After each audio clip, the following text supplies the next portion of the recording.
In the grand tapestry of fashion history, powdered wigs, or perukes, stand out as a fascinating symbol of status and societal norms during the late 16th and 17th centuries in Europe.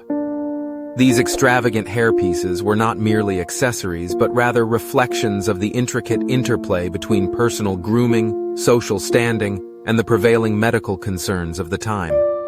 As the elite sought to navigate the treacherous waters of reputation and health, the powdered wig emerged as a beacon of refinement, a tool for masking the realities of hair loss and scalp maladies that plagued many.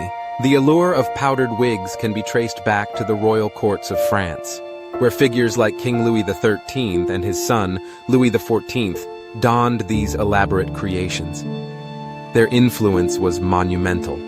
The wigs became a hallmark of aristocratic fashion, a must-have for anyone wishing to be perceived as fashionable or powerful.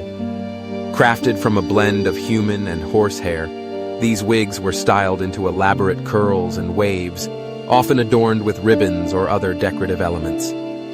The final touch was the powdering with scented starch, giving the wigs their iconic white or off-white hue, which not only enhanced their aesthetic appeal, but also served a practical purpose, masking the unpleasant odors that could arise from unkempt hair. The significance of powdered wigs extended far beyond mere fashion. They became a visual marker of social hierarchy, a language of power that spoke volumes about the wearer's status. The size and style of a wig could denote rank and profession, with judges, lawyers, military officers, and government officials wearing their wigs as badges of authority and dignity.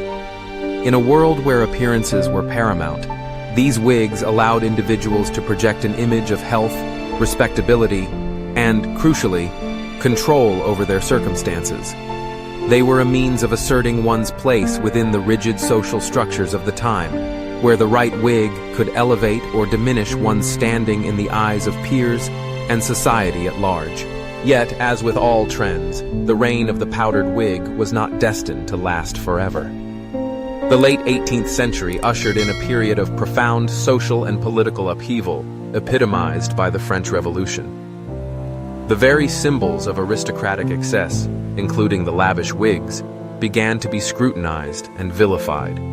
The revolutionary fervor that swept through France and beyond led to a rejection of the opulence that had characterized the previous century.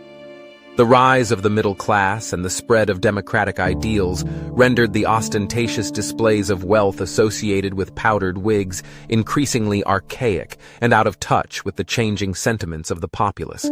As the revolutionary tide turned against the aristocracy, the elaborate fashions of the elite, once synonymous with power and prestige, became markers of oppression and privilege.